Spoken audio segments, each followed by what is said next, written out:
Hello everyone and welcome. Today we're going to be reviewing the Canon EF 85mm f1.8 USM lens.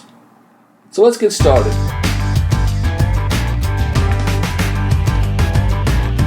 Okay, welcome back everyone. This is one of the most sought after lenses for portrait work and for many good reasons. This lens is constructed of 9 optical elements put into 7 groups.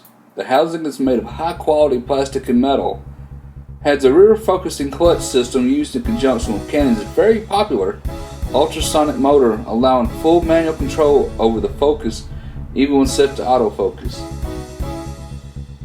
The focusing ring is also mildly damped and feels very smooth. It features a 58mm filter thread, and when used with standard size CPL or other filters, it doesn't block any of the optics in any way. The build material is mostly high-grade plastic with metal upper and metal base. A very solid feeling in the construction. It is 3 inches long, 2.8 inches wide, and weighs in at a nice 15 ounces. The optical performance of this lens is still top-notch performer, even when used with newer Canon cameras such as my Canon 70D. There is some minor lens flare when pointing directly at the sun, which is to be expected and sort of silly. Good news is that contrast is still very well controlled. It has an aperture of f1.8, letting in lots of light, which is a good thing since it does not have any image stabilization. But most lenses under f2.0 aperture don't anyway. The f1.8 aperture will let you get very pleasing backgrounds for those looking for nice bokeh. The lens has no noticeable barrel distortion or pincushion, as most primes shouldn't.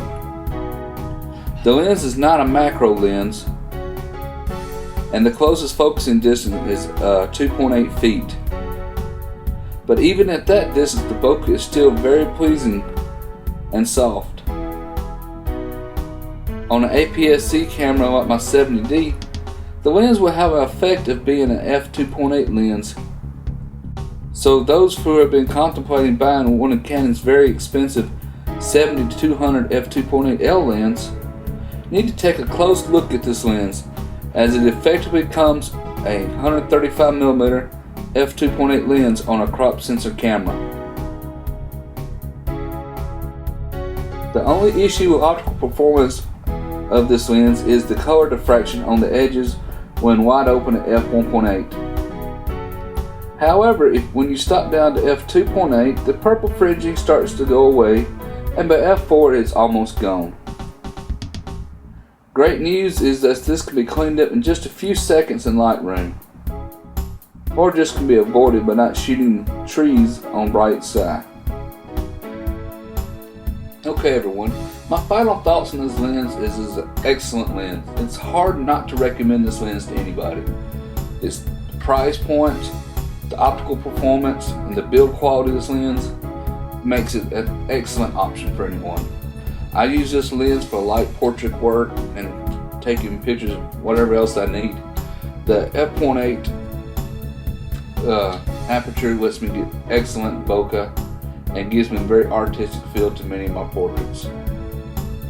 And if you're looking for a great lens but don't want to shell out the money for one of Canon's more expensive 70-200L lens, this is the lens to get.